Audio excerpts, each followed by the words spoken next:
L'Alpine fait une bonne réaccélération. Oh la Peugeot s'est fait bloquer. Oh là là, la Peugeot s'est fait bloquer et perd sa 3ème place au profit de l'Alpine qui a fait l'extérieur. La Nissan qui ressort bien devant la Porsche, elle garde sa place. Oh la Porsche qui décroise. Elle a profité des pneus froids de la Nissan. Changement de leader. Allez, on est à bord de l'Aston Martin. Et la Porsche qui fait une erreur. L'Aston Martin reprend la première place. Et on est toujours sur la bataille pour la 6ème place entre la G-Drive Racing et la Ice by Graf. Oulala, drapeau jaune. Elle passe devant la voiture du Graf. Et comme prévu, c'est la G-Drive Racing qui repart en premier, suivi de l'Audi. Voilà, elle s'est faite percuter. Elle a fait une sortie de route. Déjà une place de perdu pour la G-Drive Racing. On va revoir les images. C'est la Ferrari qui l'a percuté sur son aileron avant. On a vu un petit bout d'aileron volé tout à l'heure. Elles étaient à dos de front, la Ferrari et la Porsche. Et quand James Allen a vu ça, c'était déjà trop tard, il n'a pas pu réagir.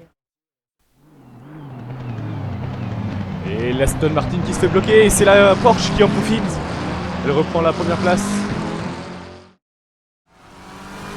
Elle va y aller, la Nissan. Et oui, elle va y aller. Elle va tenter de reprendre la tête. Elle fait l'intérieur. Elle ressort devant la Porsche. Ça y est, c'est fait. Et on a le replay à présent de la voiture du Graf qui a fait le meilleur tour tout à l'heure en 14,06. C'est même mieux que ce qu'elle a fait durant ses qualifications. On voit ici des virages parfaitement pris. Elle a de la vitesse, elle a du rythme. Allez, elle va y aller, la Lamborghini sur la Ferrari. Belle défense de Ferrari, mais ça ne suffira pas. Et on revient sur la bataille pour la 2ème place. L'Alpine qui passe à l'attaque. Oh, la Porsche qui est gênée par l'autre Porsche. Et c'est la voiture du Graf qui plonge pour reprendre la 5ème place à la Toyota. Attention, elles se sont presque touchées. Elle y parvient.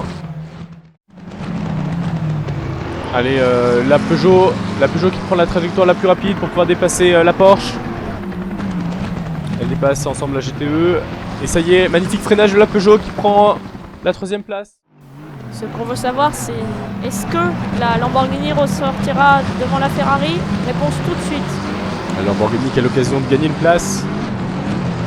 Et oui, elle regagne une place. Magnifique. Et la Ferrari qui se décale sur la Aston Martin pour reprendre la 2ème place. Elle gagne sur l'accélération.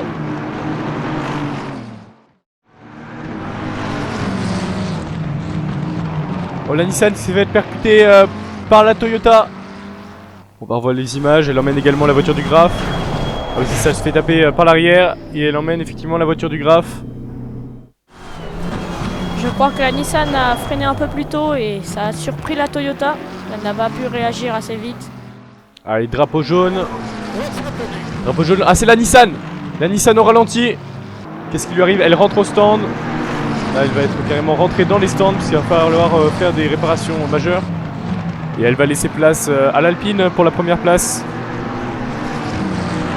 On voit les mécaniciens qui s'activent sur la voiture. On vient d'annoncer l'abandon de la Nissan, c'est officiel. Dommage pour l'écurie. On fait le point à 8 heures de la fin de la course. C'est l'Alpine suivi de la Peugeot à seulement 14 secondes, donc quasiment un tour qui domine la catégorie LMP1. Et chez les GTE, c'est la Porsche suivie de la Ferrari qui sont en tête. Je rappelle l'abandon de la Nissan tout à l'heure.